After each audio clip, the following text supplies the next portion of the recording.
One-hit wonders don't stick around your life that long. You enjoy their work for one fun summer, and then you move on to the next thing. So you may not have heard about these artists who found success, returned to obscurity, and finally passed away. In July 2021, the world lost one of the biggest one-hit wonders of all time, Biz Markie. His song Just a Friend peaked at number 9 on Billboard in 1990 and stayed on the charts for 22 weeks. The song is a rap by Markie mixed with some of the beat and lyrics of the 1968 song You Got What I Need by Freddie Scott. It went platinum in the year of its release. Biz Markie was born Marcel Theo Hall in Harlem, New York in 1964. According to Vulture, Markie burst onto the rap scene in 1985 as a reputed beatboxer. He came up alongside famous rappers such as Doug E. Fresh and often worked with Big Daddy Kane. His hip-hop talents, mixed with his humorous lyrics, earned him the title the Clown Prince of Hip-Hop. Markie released a few more albums after the success of Just a Friend and continued to perform for decades, but he never entered the charts again. The rapper's health took a downturn starting in April 2020. He died July 16, 2021 in Baltimore, Maryland, at just 57 years old. In 2010, Cali Swag District's first single, Teach Me How to Dougie, became a national dance sensation. Michelle Obama could be found doing the Dougie at her Let's Move events and on Late Night with Jimmy Fallon. According to The Guardian, the Dougie was inspired by the dance moves of 1980s hip-hop artist Doug E. Fresh. In May 2011, one of the members of Cali Swag District, Monte M-Bone Talbert, was killed in Inglewood, California in a drive-by shooting. According to Billboard, M-Bone was the comedic center of the group and helped launch the Dougie to mainstream audiences. Talbert was only 22 years old. After his death, the remaining 3 members continued and released an album, The Kickback. In 2014, the group lost a second member, Karan J.R. Childs. He was suffering from sickle cell anemia and died of a cardiac arrest after being admitted to a hospital. He was 25 years old. Following these 2 tragedies, Cali Swag District dissolved. Adam Schlesinger formed Fountains of Wayne with Chris Collingwood in the mid-90s. The band didn't have a hit until 2003 when they released the song Stacy's Mom. According to youdiscovermusic.com, Schlesinger and Collingwood wrote the song based on a friend of Schlesinger's who was attracted to his grandma. It was an ode to early puberty, Schlesinger said. It's a combination of sexual awakening and limited contact with a large number of people. The song earned them a Grammy nomination for Best Vocal Performance and Best New Artist. Adam Schlesinger was a talented writer and musician who wrote a lot of music for television in addition to his Fountains of Wayne success. Schlesinger won a Grammy for A Colbert Christmas, the greatest gift of all. He also won 3 Emmys, 1 for his work on Crazy Ex-Girlfriend and 2 for co-writing the Tony Awards telecast. Furthermore, Schlesinger was nominated for an Oscar for the title track in the 1996 film That Thing You Do. On April 1st, 2020, it was announced that Schlesinger had died from complications caused by COVID-19. He was 52 years old. Johann Hans Hölzel went by the stage name Falco, and his song Rock Me Amadeus hit number 1 on the Billboard charts in 1986. While only known for Rock Me Amadeus in the US, Hölzel's 1982 debut hit Der Kommissar hit European charts when he was only 25 years old. According to Der Spiegel, Hölzel was philosophical about his fame. He said, "Today, platinum. Tomorrow, tin. Today they kiss your feet, and tomorrow the dog won't even look at you." Technically, Rock Me Amadeus is a rap song, meaning that the Austrian singer holds the distinct recognition of being the first rap artist to reach number 1 on the US charts. While Falco never had another hit at the same level, he did sell 60 million records over the course of his career. While vacationing in the Dominican Republic in 1998, a car Hölzel was driving was hit by a truck. He died at age 40. Doug Fieger was the lead singer of the band The Knack, whose hit My Sharona was number 1 in the summer of 1979. The song gained attention again in 1994 when it was part of the film Reality Bites soundtrack. According to NPR, Fieger was inspired to write the song by a teenager named Sharona Alperin. While the two did date, they never married, but remained friends. In an interview for Variety, Alperin said the song took Fieger less than 15 minutes to write. Fieger was born in Detroit in 1952 and grew up in Oak Park, Michigan. Before graduating high school, his band Sky signed to RCA. Sky recorded 2 albums, but then the band dissolved. In 1978, Fieger created The Knack. After the success of their debut album and the hit My Sharona, the Knack went on to release a few more albums, but never again reached the success of their first run. In 2010, Figer died of lung cancer. He was 57. Pete Burns was the lead singer of the band Dead or Alive, whose song You Spin Me Right Round reached the Billboard Top 20 in 1985. According to Newsweek, the track was also covered by Adam Sandler in the movie The Wedding Singer, Jessica Simpson in 2005, and had even greater success in 2009 when it was sampled on Flo Rida and Kesha's Right Round. The song was produced by SAW, a trio that went on to create other hits such as Rick Astley's Never Gonna Give You Up. Burns was born in Cheshire, England in 1959. His father was English, and his mother, who was German, had survived the Holocaust. He dropped out of school at age 14 and formed the band Dead or Alive by 1980. According to The Guardian, Burns became famous for his androgynous style and his progressive approach to gender. He even accused Boy George of stealing his style. Anybody that sets themselves apart visually is not like anybody else. It's the most obvious statement that you can make, your visual side. Dead or Alive recorded several albums, but never again achieved the same level of success as with You Spin Me Right Round. Burns remained in the limelight through appearances on reality shows, including Big Brother and Celebrity Wife Swap, and was a well-known figure in the UK. According to the BBC, Burns died of a cardiac arrest in 2016. He was 57 years old. Minnie Riperton is most famous for her song Lovin' You, which was released in 1974. The song is a high-pitched lullaby that was originally created for Riperton's daughter, Maya Rudolph. Yes, the well-known comedian from Saturday Night Live and Bridesmaids. I didn't really put together that Lovin' You is for me and my brother. Lovin' You has been featured in commercials for large companies such as Burger King and Visa. It has also been used in films such as Vegas Vacation and The Nutty Professor. Riperton was born in Chicago in 1947 and studied music, drama, and dance as a young girl. Before graduating high school, she joined a band called The Gems, which signed with Chicago's Chess Records. She also performed backup vocals for the Dells and Etta James. In the late 60s, she partnered with her husband, Richard Rudolph, a prolific composer. Because she had worked as a backup singer for Stevie Wonder, the legendary musician agreed to help her produce her album Perfect Angel, which featured the song Lovin' You. Riperton's fame grew slowly, but soon she was doing appearances on American Bandstand and Soul Train. Just as she was offered the opportunity to release another album, she was diagnosed with breast cancer. She continued to perform for live audiences until her death in 1979. She was just 31. Polly Fuemana was the lead singer of OMC, whose song How Bizarre was #1 on the US Billboard charts in 1997 and stayed on the charts for 32 weeks. OMC stood for Otara Millionaires Club, in homage to the neighborhood where Fuemana grew up in Auckland, New Zealand. According to The Guardian, Otara was one of New Zealand's poorest communities, hence the irony of the name. Fuemana was born to a Maori mother and a Niuean father and spoke Niuean first. He reportedly had a rough childhood, joining gangs and later spending time in youth prison. Then, success came at him fast, and he did not handle it well. He was sued by his producer for royalties, and by 2006 had declared bankruptcy. Fuemana continued to work at building his music career, but never reached the success of How Bizarre again. It was a good ride while it lasted, and I got to see the world. I really got to see the world. In 2010, Fuemana died of a rare autoimmune disorder. He was 40 years old and left behind his wife and 6 children. According to youdiscovermusic.com, the hit continues to be popular. It reports that more than 100,000 TikTok videos incorporate the song's lyrics and that the How Bizarre hashtag has generated more than 1.4 billion views.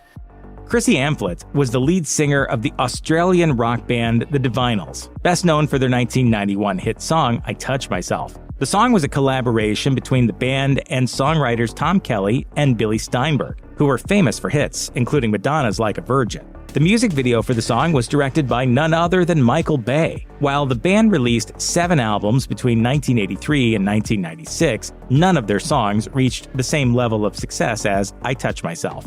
Amphlett was born in 1959 in Geelong, Victoria, Australia. She formed the Divinyls in 1980.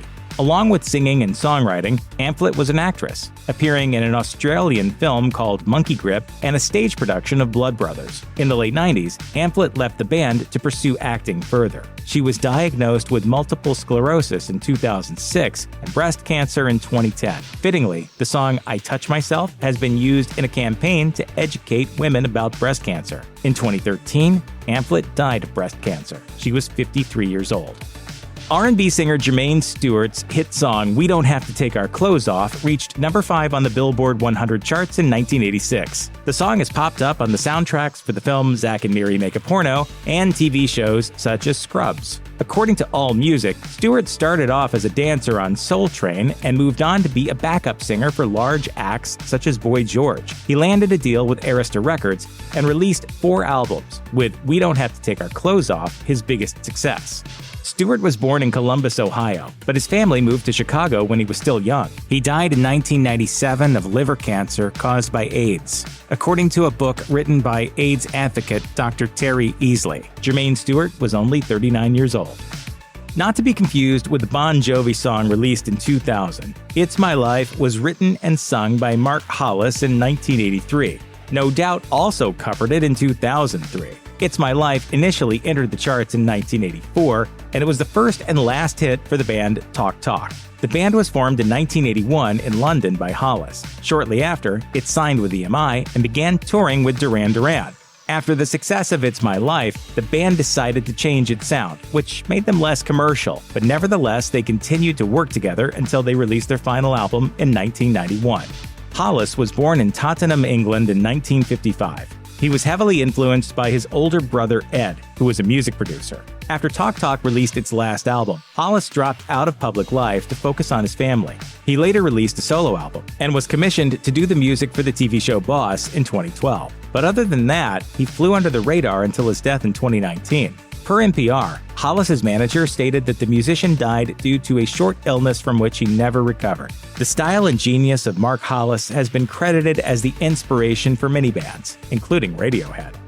I Just Died in Your Arms was a #1 Billboard hit in 1987 for the band Cutting Crew. Kevin McMichael was not the singer, but the lead guitarist and writer for the group. I Just Died in Your Arms earned the band a Grammy nomination for Best New Artist, and Cutting Crew released a few more albums after their debut success, but failed to enter the charts again. They ultimately disbanded in 1993. McMichael was born in New Brunswick, Canada in 1951. He started playing guitar in high school and learned hundreds of Beatles songs. He formed Cutting Crew with Nick Van Eede, the band's lead singer, in 1985. When McMichael left the group, he went on to work with Robert Plant as a guitarist and writer. In 2002, McMichael was diagnosed with lung cancer. He died later that year at the age of 51.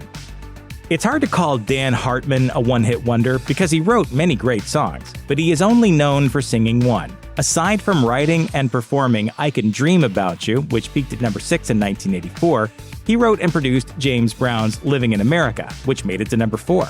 Hartman also wrote Living in America for Rocky IV, which earned Hartman a Grammy nomination.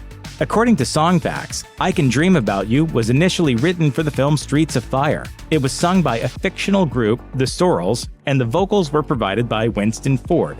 It is Hartman's voice on the soundtrack and the single released that same year. Hartman was born in Harrisburg, Pennsylvania in 1950. According to DanHartman.com, he began playing piano at age 7 and by 13 was writing songs for his brother's band, The Legends. Dan worked with the Edgar Winter Group in the 70s until he broke out with his first solo album in 1976. While his music did well in the UK, it was not until I Can Dream About You that he reached the US charts. Though he continued to write and produce, nothing else he released had the same success. According to Metrosource, those close to him believe he contracted HIV sometime in the late 1980s. He kept his status a secret, although he died in 1994 from a brain tumor considered related to his AIDS diagnosis. Shannon Hoon was the long-haired 20-something lead singer for the band Blind Melon. The group's hit song No Rain invaded the public's consciousness in 1993. Released in MTV's Glory Days, lots of people remember it from watching the video. It featured a young girl tap dancing in a bee costume on stage and then wandering around Los Angeles looking for applause until she finds a field full of bee people just like her. Hoon was born in Lafayette, Indiana, the same hometown as Axl Rose, in 1967. The Blind Melon frontman sang backing vocals on several Guns N' Roses tracks, and also shared lead vocals with Rose on the song Don't Cry. He invited me to come down to the studio to see what it was like to watch an album be recorded. At the same time, Hoon was working with Blind Melon, which formed in 1990. In 1995, Hoon was found dead from a cocaine overdose on his tour bus in New Orleans. His daughter, Nico Blue, had been born only 3 months prior. Blind Melon had just released its second album, Soup, and Hoon had just turned 28 a month before. Rob Pilatus was one half of the infamous duo Milli Vanilli, along with Fab Morvan. The act rose to fame with the hit song Girl You Know It's True in 1989. That same year, while performing a concert in Connecticut, the song that they were mouthing along to skipped. Pilatus told Biography, "I knew right then and there it was the beginning of the end for Milli Vanilli." It took the rest of the world a bit longer, but a year later it became widely known that Milli Vanilli was lip-syncing and not the true artists behind the hit. Girl You Know It's True was not even a new song. It was first released by the band Newmarks. Music producer Frank Farian reportedly heard the track and knew he could make it better. He remixed the song with new vocals and hired Pilatus and Morvan to be the frontmen. When the news that the performers were not the same artists who recorded their album broke, Pilatus and Morvan were stripped of their Grammys and ostracized. Though the two tried to make a comeback on an album of their own, they were never able to reach the level of success made with Milli Vanilli. Money is not that important. For me, really it's important just to find my happiness, my inner peace. And I can't do this with money. Pilatus died in 1998 of a suspected drug overdose. He was just 33 years old. Stuart Adamson was the lead singer of the band Big Country, best known for their hit song, In a Big Country. The song made it to the US Billboard charts in 1983. According to Songfacts, Adamson said of the song, the lyrical idea was about having hope, a sense of self in times of trouble. Big Country was nominated for 2 Grammys, for Best New Artist and for Best Rock Performance by a duo or group for their song In a Big Country. Born in 1958 in Manchester, England, but raised in Dunfermline, Scotland, Adamson began singing in the punk band The Skids in his teens. He formed Big Country in the 1980s, and according to The Guardian, the band once competed with U2 as contenders for the Celtic rock crown. Big Country continued to make records and perform until 2000, when Adamson decided to leave the group. They never had another hit in the US. Adamson moved to Nashville to start an alternative country band called the Raphaels. In 2001, it was reported that Adamson had taken his own life in Honolulu, Hawaii. He was 43 years old. Melanie Thornton was one half of the Europop group La Bouche, along with singer Lane McRae. La Bouche was created by German producer Frank Farian, who worked with Boney M. and Milli Vanilli. In 1995, the group hit the Billboard charts with their song, Be My Lover. Thornton grew up in Charleston, South Carolina, where she started singing in her childhood, usually along to her mother's Motown classics. She moved to Germany in 1992, and a few years later formed La Bouche with McRae. While Be My Lover is the song the band is best known for, La Bouche had other popular songs within the dance music scene. Thornton decided to leave the group in 2000 to produce a solo album. While out promoting that album, she died in a plane crash at just 34 years old. After her death, her song Wonderful Dream was used in a Coca-Cola commercial, as had been planned before her fateful crash. Natina Reed was a singer in the trio Black, who became well known in 1999 for their hit Bring It All to Me. The girl group was discovered and mentored by Lisa Left Eye Lopez of TLC. Reed and the other 2 members, Brandy Williams and Shamari DeVoe, also had minor roles in the film Bring It On in 2000. You've been touched by an angel, girl. From the time Reed was 8 years old, she was in entertainment and began as a model for Macy's and Bloomingdale's. Black formed in 1996, when the girls were still in high school. After their debut's major success, the trio released a few more studio albums but never had another hit. In 2012, just as Reed was planning a comeback, she was hit by a car while crossing a street in Atlanta. She was 31 years old and a mother to a 10-year-old son.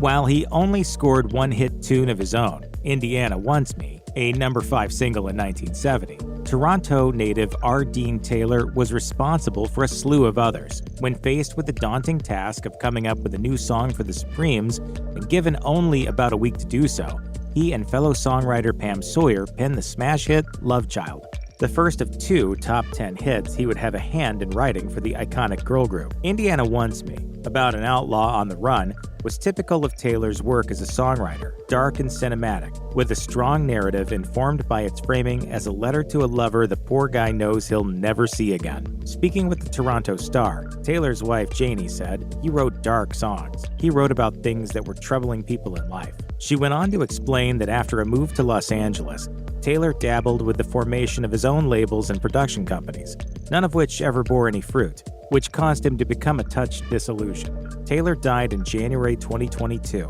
roughly a year after a bout with COVID-19, from which he had never fully recovered. British blues rockers 10 years after had a pretty decent run of success in the late 60s and early 70s, notching 5 top 40 albums and a lone hit single, I'd Love to Change the World, which just cracked the top 40 in 1971. It may be that none of this success would have come their way if not for a few minutes that shook the guitar world, a sizzling, dizzying solo by singer and guitarist Alvin Lee, who peeled off said solo in the middle of an 11-minute rendition of I'm Going Home at Woodstock. The performance was captured for posterity in the legendary documentary film of the same name. Lee's inspired performance was a highlight of a festival that was full of those, and it's safe to say that the appearance raised his band's profile considerably. Lee remained active as a musician up until the end of his life, landing no fewer than 7 solo albums on the Billboard chart and releasing his final effort, Still on the Road to Freedom, just a year before his death. The guitarist died in 2013 at the age of 68, after complications arose during a surgery that was described as routine. In a statement, his wife and daughters described him as a truly great and talented musician, while his bandmate, Leo Lyons, speaking with Billboard, called him an inspiration for a generation of guitar players. Singer, songwriter, and guitarist Phoebe Snow's career might have gone very differently had fate not intervened. With a songwriting talent to match her formidable vocal chops, she debuted in 1974 with her self-titled debut album, which peaked at number 4 on the Billboard chart and yielded a single, Poetry Man, which went to number 5 in 1975. It was during this period, while enjoying the view from the top of the charts, that her daughter Valerie was born, unfortunately with severe brain damage that left her disabled for her entire life. Rather than institutionalize her daughter, Snow vastly scaled back her career ambitions to care for her herself at home. In a 2008 interview with the San Francisco Chronicle, the singer said, "Occasionally I put an album out, but I didn't like to tour, and they didn't get a lot of label support. But you know what? It didn't really matter, because I got to stay home more with Valerie, and that time was precious." Indeed, Snow's noble decision seemed to have made all the difference in the world. Valerie, who wasn't expected to live more than a handful of years, died in 2007 at the age of 31. Snow helped to pay the bills by singing commercial jingles and TV themes, including the theme for the Cosby Show spinoff A Different World. Peers were well aware of her greatness. She sang backup for Paul Simon and performed with the likes of Thelma Houston, Michael McDonald, and Boz Scaggs throughout the years. After suffering from a brain hemorrhage in 2010, she died in April 2011. While Stax and Motown were blasting their way onto the national music scene with their rollicking, punchy brands of R&B in the late 60s, a few visionary groups out of Philadelphia were taking a different approach, favoring smooth harmonies over emphatic vocals and silky strings over blaring horn sections. These groups won over a large segment of the R&B audience with their Philly sound. Such classic tunes include La La Means I Love You and Didn't I Blow Your Mind This Time, both by the Delphonics, who were among the first purveyors of this smoother style. Vocalist Major Harris was a relative latecomer to the group, replacing the departed Randy Kane in 1971. After a 3-year run, Harris himself departed in 1975 to pursue a solo career, which may have been the final nail in the coffin of the Delphonics. But Harris enjoyed near immediate success with Love Won't Let Me Wait, a number 5 hit in 1975. Unfortunately, he failed to come within shouting distance of that success again, but his lone hit proved to have an enviable shelf life, spawning covers by Johnny Mathis with Denise Williams, Luther Vandross, and Seal. In 2011, Harris got together with a few of his old bandmates in the Delphonics. The following year, he died of congestive heart failure at the age of 65. Singer, songwriter, and producer Van McCoy would have had an enviable career had he never even had a single design on becoming a performer. He often worked with fellow songwriters Charles Kipps and sometimes girlfriend Kendra Spotswood. He also wrote or co-wrote such iconic tunes as I Get the Sweetest Feeling, a number 34 hit for Jackie Wilson, Giving Up, which cracked the top 40 for Gladys Knight and the Pips, and Baby I'm Yours, a number 11 smash for Barbara Lewis. McCoy, though, wanted more, and throughout the 70s, he repeatedly tried to make an impact as a solo artist, releasing a series of LPs that failed to gain any traction. Seeking to capitalize on the disco craze, McCoy put together some new tracks for the 1975 LP Disco Baby. The last to be recorded was a lively tune anchored by an earwormy flute riff inspired by a dance that had been described to him by New York DJ and producer David Todd. The name of that dance was the Latin Hustle, and you have now probably gathered that McCoy was moved by his conversation with Todd to cut The Hustle, a smash hit that spent 15 weeks on the Billboard Hot 100 and peaked in the very top spot. After failing to grab lightning in a bottle again with several follow-up LPs, McCoy briefly returned to producing. Tragically, he had a heart attack and died in 1979.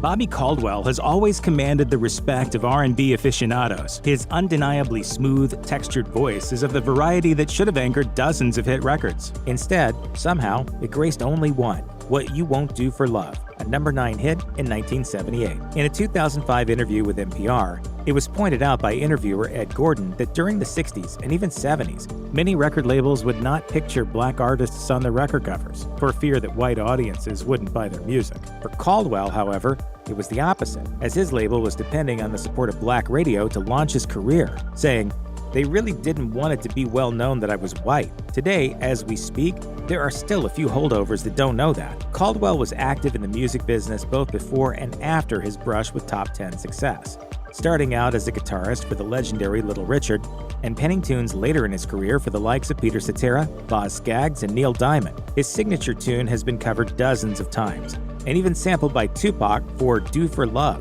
a posthumous number 21 hit for the rapper.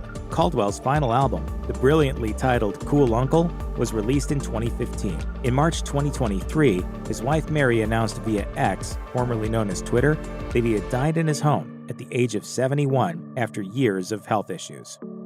Considering its status as a beloved touchstone of pop music and popular culture in general, it's tough to overstate just what an extreme outlier the Sugar Hill Gang's immortal Rapper's Delight was when it hit the airwaves in late 1979. It was a top 40 pop single that was about 15 minutes long. Released on a tiny regional label, it was performed by 3 dudes, Wonder Mike Wright, Guy Master G. O'Brien, and Henry Big Bank Hank Jackson, whom nobody had ever heard of, in a style that few listeners outside of New York were familiar with. Wonder Mike even helpfully included in his opening verse an explanation of just what the heck was happening. "Now what you hear is not a test, I'm rapping to the beat." Jackson, who of course was 6'1", tons of fun, and dressed to a T, caught some flack in later years for cribbing pretty much all of his rhymes for the song from legendary old-school MC Grandmaster Caz. He voluntarily offered them up, but was a bit miffed when the song took off and he received no credit. But Hank's unique voice and delivery were undeniably a vital part of the Sugar Hill Gang's formula.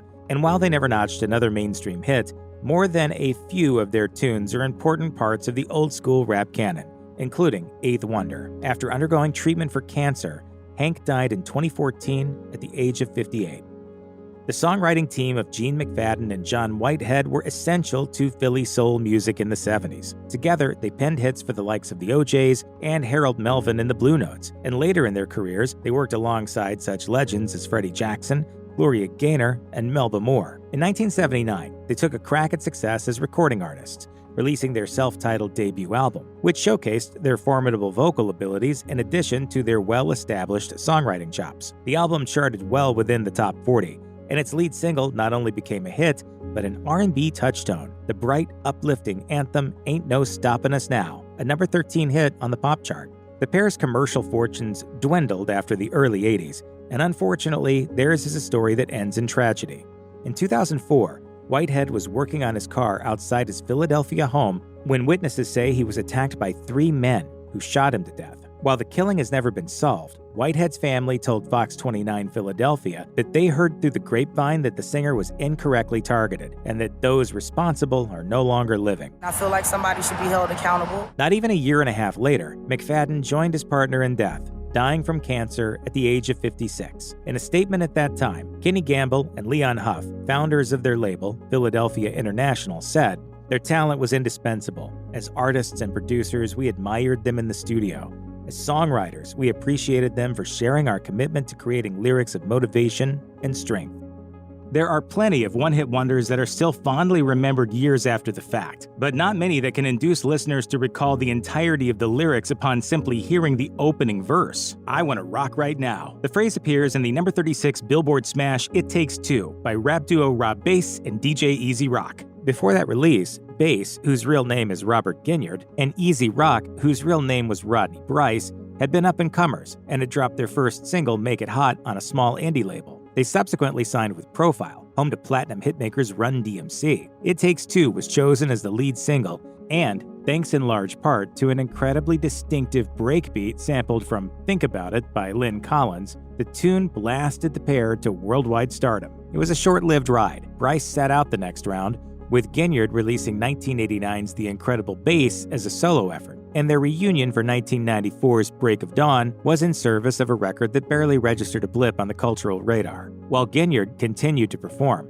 he never recorded another album, and after years of de facto retirement, Bryce died after a diabetic seizure in 2014. Ginyard posted a simple tribute to his musical partner on Instagram, writing, "R.I.P. Skip, DJ Easy Rock, my friend, my brother." Benny Mardones, by his own admission, might have been a bigger star if he had managed to avoid the pitfalls of fame that have claimed the careers and even lives of so many, namely drugs, and lots of them. In a 2011 interview with Songfacts, Mardones recalled, "I fell victim to the excesses of success in rock and roll at a young age. I was freebasing cocaine. When it was time to go on tour, I was nowhere to be found." He explained that he had committed the cardinal sin of rock and roll, adding, "I had a huge hit record, and the follow-up was almost non-existent." But what a huge hit record that was, indeed. The tune that catapulted Mardones to stardom was Into the Night, a number 11 hit in 1980 that was so good that, when he re-recorded it years later, after a Where Are They Now segment on him blew up the phone lines at an LA radio station, it actually charted again. Mardones credited a move to Syracuse, New York, far from the excesses of Los Angeles, with saving his life. A beloved fixture of that city's music scene, he continued to perform until the end of his life, and returned briefly to the national spotlight with a stellar, haunting version of Roy Orbison's Running Scared at a Showtime tribute concert for the legendary rocker. Mardones died in 2020, sometime after being diagnosed with Parkinson's disease. His wife, Jane, was by his side. He was 73 years old. Randy Van Warmer was a guy who knew his way around a tune, and even if his efforts as a recording artist didn't leave much of an impression on the pop culture landscape, his songwriting certainly did. He penned country hits for the likes of Alabama, like their song I'm in a Hurry and Don't Know Why, and the Oak Ridge Boys with their song I Guess It Never Hurts to Hurt Sometimes. His tunes have been recorded by legends like Chet Atkins, Conway Twitty, and even the famously prolific songwriter Dolly Parton. Van Warmer recorded nearly a dozen albums of his own, and while most of the material went right under the radar of mainstream listeners, one solitary tune most certainly did not, Just When I Needed You Most, a number 4 hit in 1979 and one of the saddest songs ever recorded. After failing to even approach that tune's success, Van Warmer relocated to Nashville and embraced his countryside, penning tunes and scoring a couple of moderate hits on the country charts. Unfortunately, he didn't live long enough for the nostalgia circuit to come calling. In 2004, it was reported that Van Warmer had died of leukemia. He was only 48 years old. In an interesting footnote, the remains of Van Warmer, who had evidently been something of a space travel aficionado, were launched into space in 2012 aboard a SpaceX rocket, alongside the ashes of Star Trek actor James Scotty Doohan. Scotty, beam me up.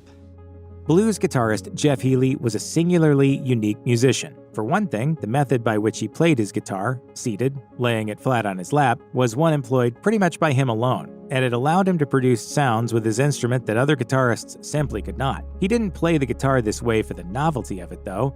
He had learned that way, and it was easier for him because he had been blind since infancy. Healey was gaining attention for his guitar prowess by the time he was in his teens, and after stints with a couple of bands, he formed his eponymous outfit in 1985. The Jeff Healey Band's debut LP, the amazingly titled See the Light, went platinum on the strength of its lone hit single, the gorgeous, moving ballad Angel Eyes, which went to number 5 on the charts. Subsequent releases failed to approach the success of that LP, and in later years, Healy pivoted to jazz, playing trumpet and guitar LPs like 2002's Among Friends and 2004's Adventures in Jazzland. Healy returned to the blues for one last album, 2008's Mess of Blues, but that year he died from cancer, a rare form of which had claimed his eyesight as a child.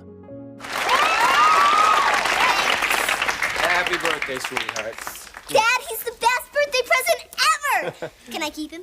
For Tommy Page, a handsome and talented teen promoting his self-produced demo EP in New York City in the mid-'80s, success came a little more easily than it did for the likely hundreds of others fitting that description at the time. While working at a nightclub, Page was introduced to Mark Kamens, who was producing for a pretty darned popular young singer by the name of Madonna, and his boss, legendary Sire Records executive Seymour Klein. After landing a contract with Sire, Page dropped his self-titled debut album, which pretty much went nowhere. But then, luck struck again in the form of a chance meeting with red-hot boy band New Kids on the Block, with whom he shared a ride in a limo. Taking a liking to Page, the New Kids resolved to boost his fortunes. The Kids enlisted Page to open for them on their step-by-step tour, and they armed him with some new material, I'll Be Your Everything, featuring backing vocals by the New Kids' Donnie Wahlberg, Danny Wood, and Jordan Knight. The tune shot to #1 on the pop chart, but despite huge pushes by Sire's parent company, Warner Brothers, Page was unable to duplicate his success. Abandoning his pop career, Page became a successful executive, first at Warner Brothers, then heading up the artist partnerships division of Pandora, before joining Billboard in 2011. But he was apparently experiencing mental health issues that few knew about. He died by suicide in 2017, prompting an outpouring of grief online from his musical collaborators and his past and present employers. Charles Pettigrew and Eddie Chacon, who comprised the vocal duo cleverly named Charles and Eddie, formed their partnership following a weird twist of fate. Speaking with The Guardian in 2020, Chacon described how, after releasing a massive flop of a solo record for Columbia and failing to get anything going out of musical partnerships, he had nothing to show for it but a few demo tracks produced by the Dust Brothers. Signed to a deal with Capitol A&R exec Josh Deutsch in the late 80s, a discouraged Chacon struck up a conversation with a young man who was clutching one of his favorite records, Marvin Gaye's Trouble Man. Marvin Gaye, 1972 Trouble Man soundtrack. Everything you missed, jammed into one album. I'll put it on the list. As it turned out, that man, Pettigrew, was also signed to a deal with Deutsch, yet somehow the pair had never met. Their friendship quickly turned into a partnership that produced an album led by a surprise smash single, Would I Lie to You, which blew up the charts around the world and went to number 13 in the US. That success, though, quickly turned sour when Deutsch departed for another label, leaving the pair stranded with no support. While the duo continued to send demos to each other in hopes of working together again, any hope of a comeback ended when Pettigrew died of cancer in 2001. Chacon says that he struggled with the loss of his friend and their one-hit wonder status for decades, only returning to record a proper album in 2020 at the age of 56. Rap duo Criss Cross may have been a borderline novelty act, comprised as they were of two barely teenagers who wore their clothes backward, but their recipe for success contained two pretty undeniable ingredients. In 1990, future super producer Jermaine Dupri, just 18 at the time, discovered the pair, 13-year-old Chris Mac Daddy Kelly and Chris Daddy Mac Smith, while the boys were shopping for new shoes at an Atlanta mall. Dupri would later tell Billboard that the pair were simply made out of charisma. People were paying attention. I said, if you have that captivation over people right now, if you had a record out, this might be ridiculous. When I met them, I said, what do y'all do? Light-skinned Chris said, we just cool. Dupri had been sitting on a hot track, the idea for which came from watching the crowd jumping in unison at a concert. And after enlisting his young future stars, he brought on the second ingredient, an up-and-coming MC Treach of Naughty by Nature, who wrote the duo some lyrics. The result? Jump, a big fat #1 hit that stayed perched atop the chart for 8 weeks and propelled Criss Cross's debut album, Totally Crossed Out, to quadruple platinum sales. The LP produced additional tracks that climbed up the rap charts, but Jump, as huge as it was, proved to be the only top 10 pop single the pair had in them, and subsequent albums failed to make a mark. In 2013, it was reported that Kelly had died of a drug overdose. He was only 34 years old. From green singing demons to historical heroes, these iconic roles featured actors who are no longer with us. Jim Varney has 55 IMDb credits to his name, but he was best known for his role as Ernest P. Worrell, a dim-witted good old boy who appeared in 18 of those credits, in many commercials, movies, and TV shows. Films like Ernest Goes to Camp, Ernest Scared Stupid, Ernest Goes to Jail, and Ernest Goes to Africa put the klutzy protagonist in all manner of silly situations. Varney could also be recognized for his appearances in 1993's Beverly Hillbillies movie and lending his voice to Slinky Dog in the first two Toy Story films, as well as a strange stint on Roseanne, but Ernest was his most popular character by far. Do you think that that part of your career might be hurt by becoming too identified with Ernest? I hope not. I hope it doesn't close any doors for me. Varney's last Ernest film was Ernest in the Army, which was released in 1998, the year of his lung cancer diagnosis. Varney's treatment included the removal of half his right lung and a course of radiation therapy. He continued to work through this intensely difficult period, appearing in projects such as Daddy and Them, a well-reviewed comedy directed by Billy Bob Thornton. Sadly, Jim Varney passed away on February 10, 2000, at 50 years old. The New Zealand actor Kevin Smith was best known for playing Ares in Hercules, The Legendary Journeys, and Xena, Warrior Princess. Once described as, quote, a hulking tumescent mass of smoldering lips, piercing eyes, and sweaty pectorals by reviewer Peter Kemp, Smith tried his hand at several vocations. He attended university, played rugby, trained as a police officer, performed in a rock band, and even took to the stage as a stand-up comedian. Despite his looks and energy, Smith was a proud Kiwi bloke who spoke of enjoying the simple things in life, telling E.T., I'm a 34-year-old guy with 3 kids and a barbecue in the burbs. My life isn't lived in hot tubs drinking champagne. Sadly, he died in 2002, shortly before starting production for Tears of the Sun, his first Hollywood film. Smith fell 3 stories from a set in China after wrapping up filming Warriors of Virtue 2, suffering severe head injuries. He was 38. Lucy Lawless, who starred as Xena, was reported to be very upset by Smith's death. According to an Entertainment Tonight report, Smith was survived by his wife of 16 years and their 3 sons. Despite his 44 IMDb credits, Ron Palillo is best known for his character Arnold Horshack in the classic sitcom Welcome Back, Kotter, which ran for 4 seasons from 1975 to 1979 and launched the career of John Travolta. Outside of his defining role, Palillo appeared in everything from Ellen to Friday the 13th Part 6 Jason Lives, and provided the voice for the titular character in the strange 80s cartoon Rubik the Amazing Cube. However, no turn matched his performance as Horshack, so much so that Palillo lamented the success of that character, telling an interviewer in 1997, "Everybody thought of me as Arnold Horshack. I resented Horshack for so many years." Later in life, Palillo moved to Palm Beach Gardens, Florida to be near his mother, where he died from a heart attack on August 14, 2012, aged 63. His agent Scott Stander described him as upbeat, fun, a great friend who loved theater, loved the fans, and had a great sense of humor. Speaking with ABC News, former co-star John Travolta said, Ron was a wonderful person and talent and helped catapult Welcome Back, Kotter to great success. We will miss him. Erin Moran is best known for her performance as Joni Cunningham, Richie's plucky sister in Happy Days, a show which ran for over 10 years from 1974 to 1984. After the short-lived spin-off show Joni Loves Chachi, Moran had already enjoyed the peak of her career. After 3 decades of small and irregular roles, Moran moved to a trailer park in 2010 with her second husband. She would later be evicted because of her conduct, according to a Guardian obituary. Around this time, Moran was said to be working on a memoir called Happy Days, Depressing Nights. Moran died from cancer on April 24, 2017, at 56 years old. Her Happy Days co-star Ron Howard tweeted, R.I.P. Erin. I'll always choose to remember you on our show making scenes better, getting laughs, and lighting up TV screens. Lisa Robin Kelly was best known for her role in That 70s Show, which ran for 200 episodes from 1998 to 2006. Kelly appeared in almost 50 episodes as Lori Foreman, the sister of lead character Eric Foreman. Sadly, after That 70s Show, Lisa Robin Kelly would be better known for her personal life than her acting career.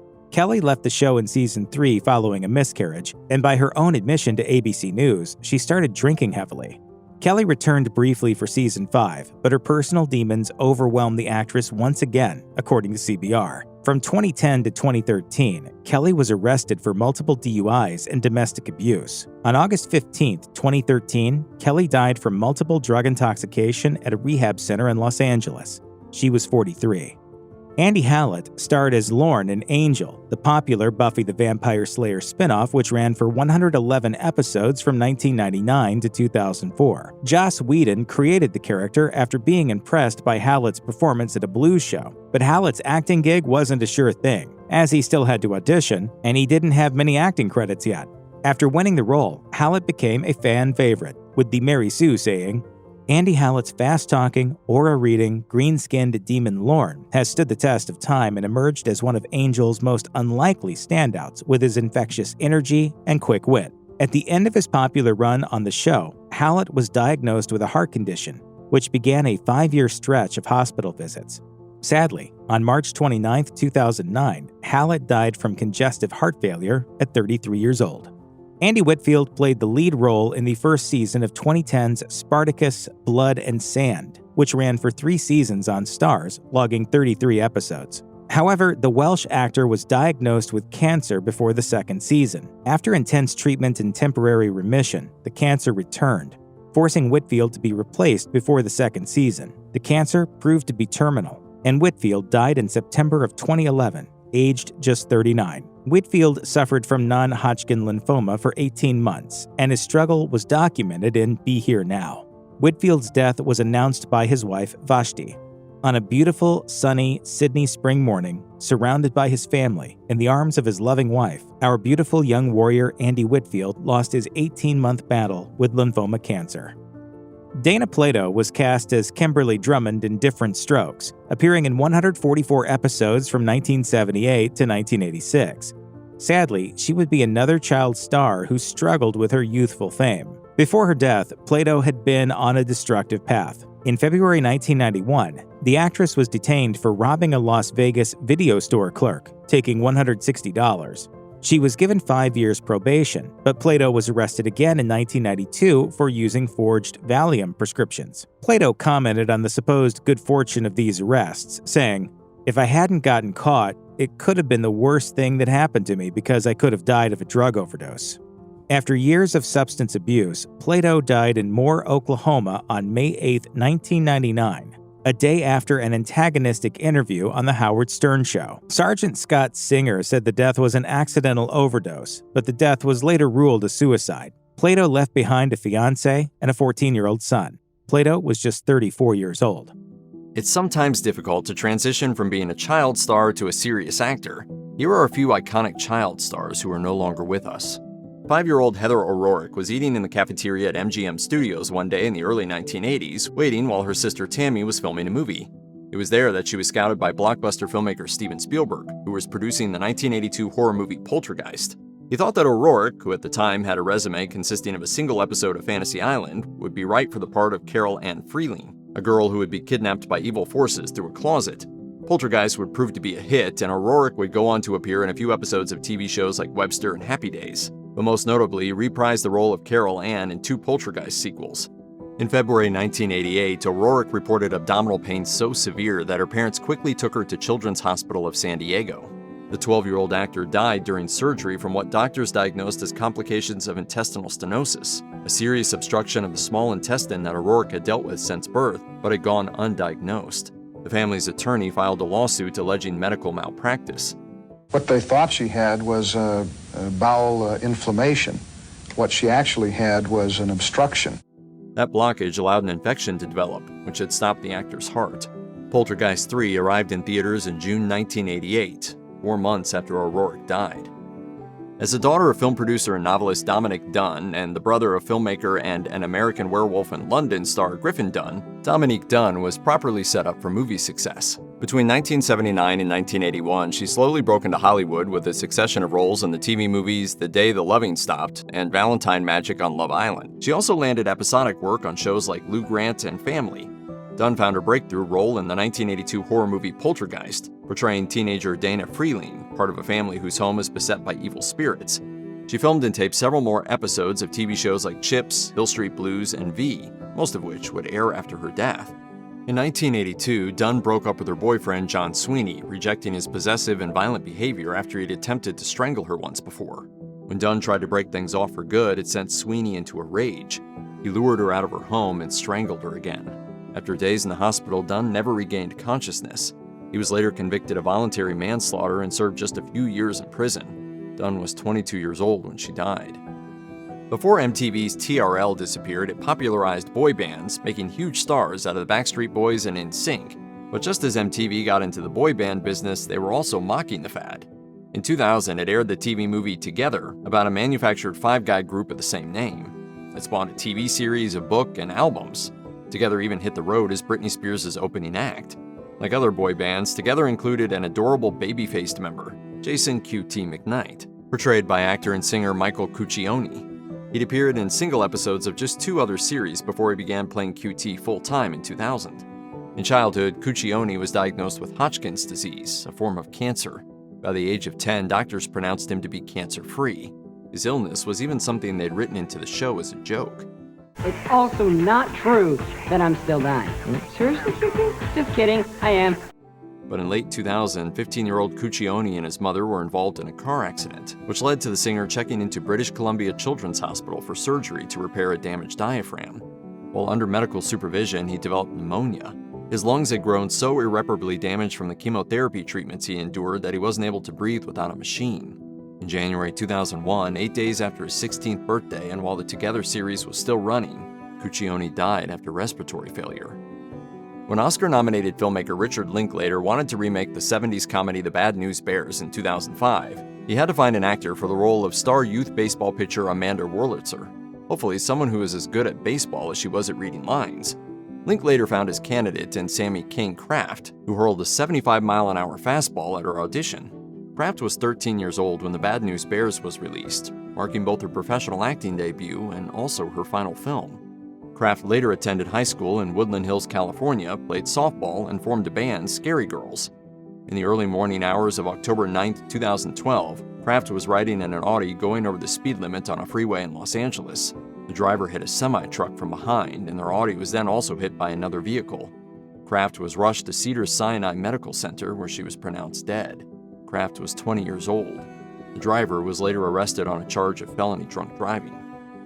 After a career on stage that had begun at the age of 6, Tommy Rettig moved on to movies in 1950, co-starring in more than a dozen, including The 5,000 Fingers of Dr. T and River of No Return. But none of those films had the cultural reach of one of the most famous fictional dogs in history. Rettig edged out more than 500 kid actors to win the role of Jeff Miller in 1954's Lassie TV series. Rettig stayed with Lassie for 3 years until the plot shifted. The Millers took in an orphan named Timmy but left the family farm, leaving both Lassie and Timmy behind to live with the Martins, Timmy's new adopted parents. Rettig showed up occasionally on TV shows in the 1960s, but disappeared until his final role, returning to the character of Jeff Miller in the final episode of The New Lassie in 1992 in an episode he co-wrote. I had a Lassie of my own once. She was very special. Throughout his life, he found work as a photographer, computer programmer, and gym manager while publicly advocating for the legalization of marijuana. On February 15, 1996, Rettig's body was discovered at his home in Marina del Rey, California. An initial autopsy attributed the death of the former actor to natural causes. Rettig was 54 years old. Dustin Diamond was 11 years old when he first portrayed smart, socially awkward misfit Samuel Screech Powers in 1988 on the Disney Channel series Good Morning, Miss Bliss. When that series was adapted into the NBC Saturday morning teen sitcom Saved by the Bell, Diamond went along. He reprised the role for 86 episodes, plus 2 made-for-TV movies, short-lived spin-off Saved by the Bell: The College Years, and then for another 130 episodes of Saved by the Bell: The New Class. Diamond was so adept at playing the quintessential TV nerd that he had a hard time getting the chance to play anything else. While Diamond landed the occasional role in a B-movie or a primetime sitcom, he was often stuck playing a fictionalized version of himself or appearing on reality TV. He also faced a number of controversies over the years, including a few reality TV fights and the production of an adult video. Don't freak out, you're in hell. What? Yeah. Why? For a lot of reasons that I think that you know. Diamond checked into a Florida hospital in January 2021, noting unexplained and serious full-body pain. A number of exams and tests later confirmed that Diamond had stage 4 small cell carcinoma. On February 1, 2021, only 3 weeks after receiving his diagnosis and despite receiving chemotherapy, Diamond died at the age of 44. An instant hit upon its debut in 1986, the sitcom ALF launched a pop culture phenomenon. Based around a hip, wisecracking alien puppet, the title character hid out on a suburban home of the Tanner family, annoying all of his human hosts except for young Brian Tanner, portrayed by child star Benji Gregory. Before Alf, Gregory landed some supporting roles in live-action TV. After Alf ended in 1990, he contributed his voice to the animated Back to the Future TV series and Once Upon a Forest. In adulthood, he abandoned acting and enlisted in the U.S. Navy, where he worked as a weather forecaster on an aircraft carrier. According to Gregory's sister, the former actor's body was discovered in his car on June 13, 2024, next to that of his service dog, outside of a bank in Peoria, Arizona. Writing on Facebook, she recounted, "We believe he went there the evening of the 12th to deposit some residuals and never got out of the car to do so. He fell asleep and died from vehicular heat stroke." Gregory was 46 years old. With a $102 million box office haul, Mary Poppins was far and away the top-grossing movie of 1964. The Disney adaptation of the classic children's novel about a magical nanny won Julie Andrews an Academy Award and shot its child stars to fame, including 8-year-old Matthew Garber. Before playing Michael Banks, Garber had appeared in only one other project, the forgettable 1963 magical cat movie The 3 Lives of Thomasina. After Mary Poppins raised his stature, Garber made just one more film, the 1967 family comedy The Gnome Mobile. In the 1970s, Garber embraced a hippie lifestyle and headed to India, where a number of enclaves established by like-minded Americans and Europeans had developed. While traveling around India in 1976, Garber acquired hepatitis. According to the actor's brother, it was unknown how that happened, but it was most likely from consuming tainted meat. By the time Garber's family persuaded him to return home to England for medical treatment in 1977, it was too late. The disease had taken hold and irreparably damaged his pancreas. In June 1977, Garber died of hemorrhagic necrotizing pancreatitis at the Royal Free Hospital in London. He was 21. John Paul Stoyer showed up on a handful of TV series in the late 1980s and early 1990s, including Day by Day, Star Trek The Next Generation, and The Wonder Years. When ABC built a sitcom around popular stand-up comic Brett Butler in 1993, 9-year-old Stoyer was cast as Butler's character's gentle young son, Quentin Kelly. The show, Grace Under Fire, was a top 10 hit and earned Stoyer a nomination at the Young Artist Awards in 1995. But in 1996, after 3 seasons, he left the series. Butler's on-set behavior had grown unacceptable, including an alleged incident in which she exposed herself in front of Stoyer. The role of Quentin was aged up and recast with replacement actor Sam Horrigan. Stoyer permanently quit acting. He later switched to music and adopted the stage name Johnny P. Jules while performing with various bands. He also launched a popular restaurant in Portland. On January 1, 2018, according to an investigation by Portland police, Stoyer died by suicide. The former child star was 33 years old. The 3 kids on CBS's smash hit Everybody Loves Raymond were played by the same 3 young actors for the entirety of its nearly decade-long run, real-life siblings Madeline, Sullivan, and Sawyer Sweeten. They all took home $100,000 per episode paychecks by the end of the series, but Sawyer Sweeten in particular faced financial problems a decade later. He never appeared on screen again after Everybody Loves Raymond and was deeply in debt by 2015. After a business he formed didn't take off, he didn't have income when California issued a lien to recover unpaid taxes. Desperate and depressed, Sweeten died by suicide on April 23, 2015, at the home of a relative in Austin, Texas, the place the actor was born and raised. Madeline Sweeten said in a statement to Variety, "This morning, a terrible family tragedy has occurred. We are devastated to report that our beloved brother, son, and friend, Sawyer Sweeten, took his own life. He was weeks away from his 20th birthday."